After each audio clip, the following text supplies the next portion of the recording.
Hello my friends, this is Paul and welcome to Common Touch of Fantasy. Today we have the new releases for this week. Most of these came out Tuesday, April 7th, and I think this is a good week. I kind of like these choices. In fact, I wouldn't mind reading all these books. Okay, here are my choices for the best books of this week. The first book is one of the most anticipated books of the year. It is Ken Liu, The Grace of Kings. This is the Dandelion Dynasty book number 1. A lot of people are excited about this, and I am one of them. I've already bought this book on audiobook, and I cannot wait to start it. It is about two people. One is Wesley, who is a bandit, and another one is Mata, who is the son of a deposed duke, and they are both polar opposite people. However, during an uprising against the emperor, these two quickly becomes best of friends. Fight with each other against large armies, airships, battle kites, goddesses, and underwater boats, and magical books, and they succeed in overthrowing the emperor. However, that is just the beginning, because after they overthrow the emperor, they find themselves the leader of separate factions that want to control the government. They are on two opposite sides, and they now have to figure out how to run this world that they now own. I think it sounds awesome. The second book I'm going to talk about is by Wesley Chu. It is the Rebirths of Tao. This is the Tao series, the third book. The Tao series is about these aliens that have been here ever since the first things crawled out of the ocean. And they control and go into people and control those people.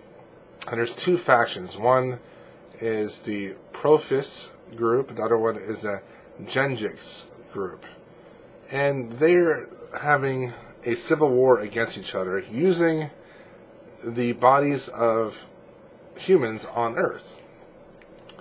So in this new book, a Genjix scientist defects to the other side, and he holds possibly the prevention of bloodshed of all the people. One side wants to kind of protect the humans, while the other side really doesn't care, and doesn't matter if all the humans die. It's very interesting. It reminds me of those older sci-fi movies where there's like a parasite that takes control of people, and people have to figure out who is who, and I think that's really cool. Alright, the third book that I think is the most interesting is Cherryh. She is back with a new book in her Foreigner series. The Foreigner series, if you've never heard of it, is all about the descendants of a ship that got lost in transit from Earth en route to a new space station. These people ended up creating their own society, and the focus is on a guy named Bein Cameron, who is the diplomat for these people, and he negotiates different things with the aliens that they come in contact with.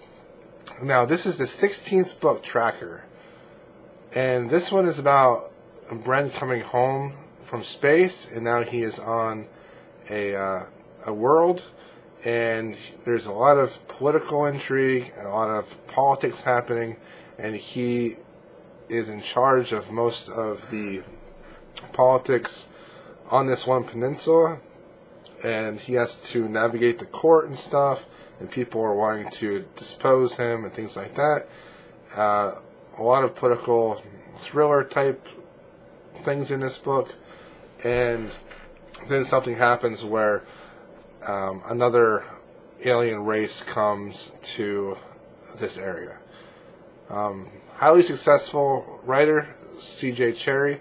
She has written so many books, and this is the 16th book in the Foreigner series. Next book is S. Andrew Swann. It is called Dragon Thief. This is actually the sequel to Dragon Princess that was released last year. And this is a humorous fantasy book. And I think this sounds a lot of fun. So basically in the first book, there's this guy named Frank, and he's a thief, and he's all about stealing things and getting rich.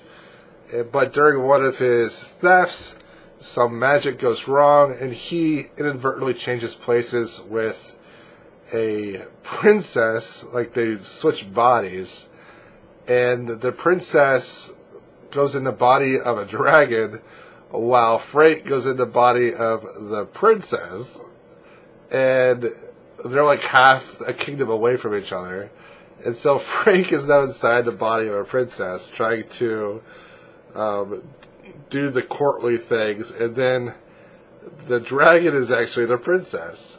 And so in this new book, it's pretty funny, they're trying to fix this, and Frank absolutely hates being a princess, and so he's trying to switch back their bodies, but it doesn't work out. He ends up becoming a man again, but a man that's in a kingdom far away, and a man that is involved as the leader of a thief guild that has a bunch of, like, outcasted teenage girls that follow him, and they're like a thieving guild. But the actual thieving guild leader is now the princess. So now they have to get back to the court and stop the guy that is now the princess, and then also rescue the actual princess that is the dragon. I find this hilarious. Freaky Friday. Only, like, fantasy Freaky Friday. And I don't know. I think it sounds like it's a lot of fun.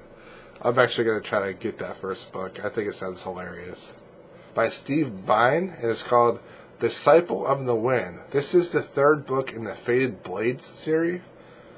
This series takes place in Tokyo. It's all about this detective, Mariko or Shiro. She finds a sword that's like a cursed sword that tries to control her. You know, cursed sword stories are always pretty cool. In this one here, the third book, she is trying to go after this deadly terrorist group, but she's not able to do it, and she tries to plead for the police department to go against the terrorist group, but there's just not enough evidence, and she loses her temper and then loses her job. So now she is like a rogue cop with her cursed blade, and she's trying to stop this terrorist group. And there is a underground syndicate known as the Wind that's trying to get Mariko and her sword to join them, and she's trying to figure out if she wants to join this group of underground people to try to stop the terrorists or not. She might have to kind of become a villain in order to stop the terrorist attack. And I think it's pretty cool. I like the setting of Tokyo. I like the idea of a cop with a cursed ninja sword. I just think that's a lot of fun. Alright, so those are the books that I find the most interesting for this week, April 7th. Let me know if any of these sound interesting to you. If I missed one that you think is going to be good that's released this week, let me know in the comments below. Please like, subscribe, and comment, and thank you for watching.